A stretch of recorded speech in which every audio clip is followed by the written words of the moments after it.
목회자의 사람을 두려워하는 것에 대해서 저자는 내가 사랑하고 존경하는 어떤 교우의 현전 결점을 드러나는 설교를 할 때 나는 속으로 두려움을 느낀다고 말합니다.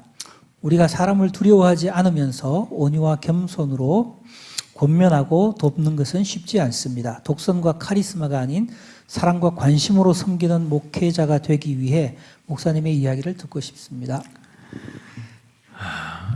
사람을 의식하며 싫어할 말씀을 조절하거나 전할 말씀을 사람들이 이제 싫어할 것을 이렇게 두려워해서 또 사람들이 내가 이렇게 이런 말씀을 전하면 떠날까봐 이렇게 두려워해서 말씀을 담대히 전하지 못하는 것은 바울이 우리가 이전에도 데살로니가전서 2장 말씀을 말했습니다만 진실함으로 복음을 전했다고 한 것과는 다른 모습이 되겠죠.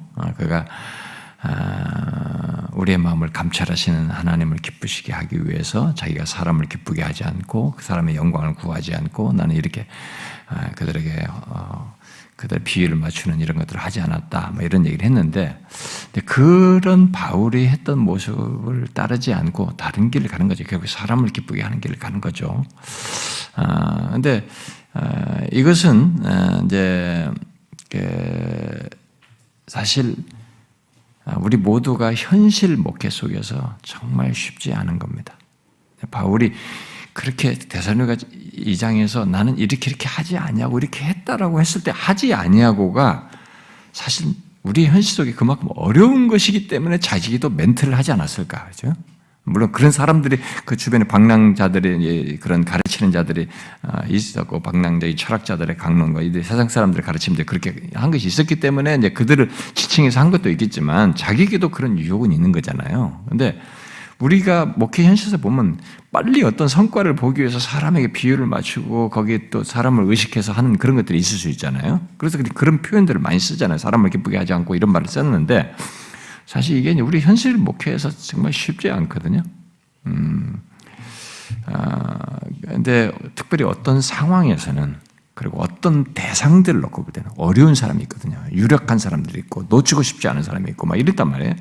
그리고 어떤 때가 있어요. 어떤 교회 상황이 막 어려움이 왔고 분위기가 했을 때 목회자의 여기서 사역의 위기까지 느껴지는 그런 때도 있습니다. 그런 때는 이제 이런 것이 무너질 수 있는 강력한 유혹이죠. 근데 특히 개척교회를 할 때 이런 유혹을 진짜 많이 받습니다. 사람을 의식하고 사람을 두려워하는 유혹을 더 많이 받는데. 그런데 여기서 이제 질문자처럼 사람을 두려워하지 않으면서 뭐 독선과 카리스마가 아닌 뭐 온유와 겸손함으로 권하면서 또 사랑과 관심으로 섬기는 목회자가 되기 위해서 어떻게 해야 되느냐 이런 질문. 우리가 이제 그게 다 경험하니까 이런 질문을 한 것인데 그러면서 뭐 제 경험도 물으셨는데 사람의 비위를 맞추는 모습 그런 말씀 증거의 해악을 저는 보았습니다. 부목사 때부터 봤어요. 그 제가 지난번도 나눴습니다만 부목사 때부터 저는 이렇게 보면서 우리가 옛날에 부목사 때는 요즘 사역자들은 담임 목사님에게 조금 이렇게 반항도 하고 뭐 좀 이렇게 좀 클레임도 좀 한다고 합니다. 우리 때는 클레임 자체가 불가능했어요. 그냥 죽으라면 죽는 것이었어요. 저녁에 와서 밤새 그럼 밤새는 거죠. 우리는 그때 시절이었기 때문에. 근데 목사님이 좀 이렇게 너무 프로페셔널하게 목회를 이렇게 하시고 모든 걸 하는데 보면서 중심이 이렇게 해도 되나? 저는 그런 걸 이제 하나씩 머릿속에 축적해서 이제 제가 그런 건 담임 목사가 되면 이렇게 하지 말아야지. 나는 이건 이렇게 해야 되겠지. 이렇게 한 것을 제가 우리 목회에서 반영하고 있거든요. 그래서 그때 이제 많이 이렇게 생각한 것이 그런 거였습니다. 사람의 은근히 비율을 맞추는 거예요. 너무 잘 맞춰요. 그러니까 다 좋아해, 사람들이.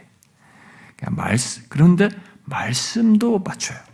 말씀도 변형하더라고. 그래서 예배도 결국 사람을 의식하는 그런 예배를 드리는 거예요.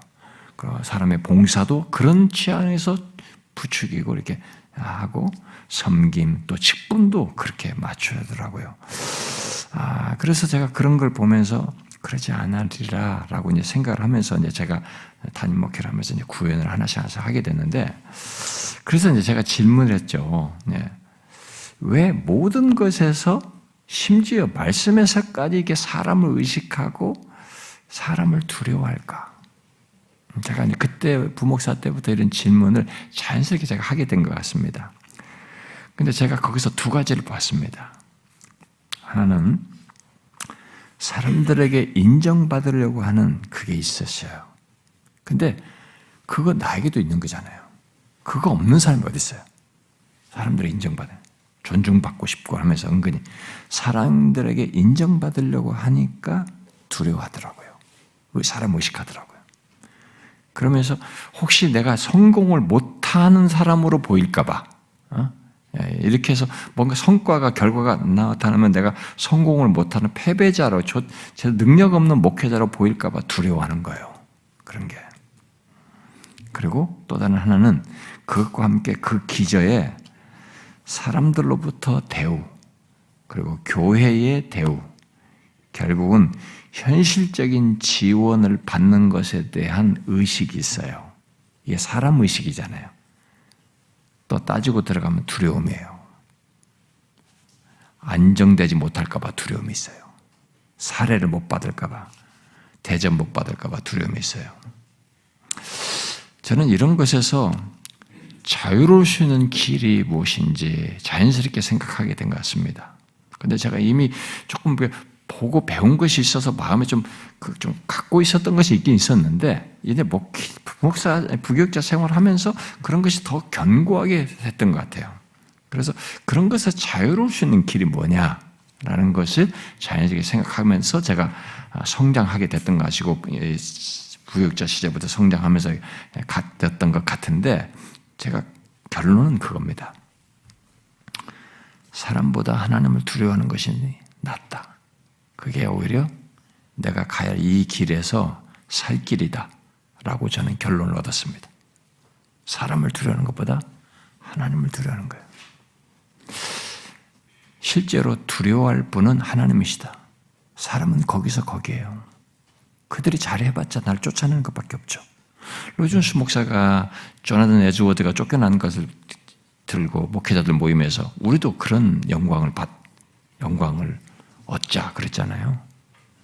교회가 나를 싫어해서, 내가 바르게 하려고 하는데 교회가 나를 싫어해서 쫓아낸다 그러면, 사실 그 중직자들이, 아이들이 그 해부학 그 그림 같은 거 보면서 막 하면서 좀 삐딱하게 이게 막 하고 그래가지고 이런 것들 때문에 이제 그걸 가지고 뭐 치리하는 것 때문에 결국 중직자들이 어게인스트 했고, 여러 가지 분위기가 그래도 결국 조나단 에즈워드를 쫓아내는 쪽으로 기울었잖아요.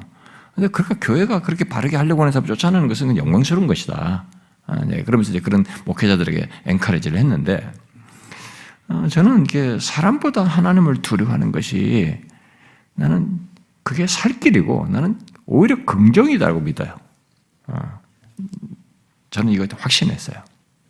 진짜로 확신했습니다.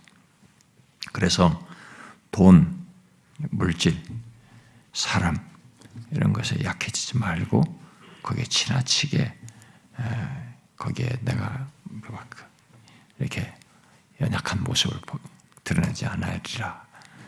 그래서 제가 그런 걸 거부했어요. 여러분 목회자가요, 두려워하는 것을 잘 따라서 들어가 보면은 사람 두려워하죠. 사람 두려워하는 거 저 기조로 들어가 보면은 은근히 인정 못 받을까봐, 내가 능력 없는 사람으로 보일까봐, 그리고 그런 가운데 내가 대접을 못 받을까봐. 더 기재들으면 돈이 있어요. 사람과 돈에 대해서 두려워하지 말아야 됩니다. 여러분, 목회자로 부름받았으면 우리를 먹여 살릴 분은 하나님이라고 믿었고 하나님을 더 두려워해야 됩니다. 다니엘서 9장에서 이 예레미야의 서책을 읽고 나서 70년이 다가왔다라는 걸 생각하면서 하나님께 기도할 때 뭐라고 하나님 앞에 수식을 붙였습니까? 크고 두려우신 하나님. 그랬어요. 세상 제국이 어떻고 아무것도 아니라는 거죠. 역사를 이렇게 주장하시는 이렇게 크고 두려우신 분이 어디 있냐. 느부갓네살도 두려워할 존재가 아니라는 거죠. 제일 두려워할 분은 하나님이다는 거지. 진짜 하나님을 두려워해야 돼요. 그러면 그가 먹여 살릴 사실은 길을 주시는 거죠. 하나님을 두려워하고 그런 가운데서 진짜 하나님을 두려워하면서 신앙 사역하고 막 하면은 성도들 중에 진짜는요 성령에 의해서 움직인 사람들은 그 사람을 봅니다. 존중해요. 그리고 이 사람들이 하나님의 도구가 되어 하나님을 두려워하는 이 사람을 서포트하게 되고 먹게 하고 살 길을 내고 기회를 냅니다. 저는 지금까지 그거 경험했어요. 하나님이 하나에서도 10가지 저에게 다 주었습니다. 생존과 유학, 공부, 모든 것, 제 필요 하나님이 주셨어요. 사람을 통해서. 제 돈은 하나도 없었습니다. 저는 진짜 아무것도 없었어요. 무일푼의 사람이었습니다. 하나님을 두려워했더니 하나님이 주셨어요. 이걸 믿으셔야 됩니다. 진짜 이거 믿고 사역하셔야 돼요.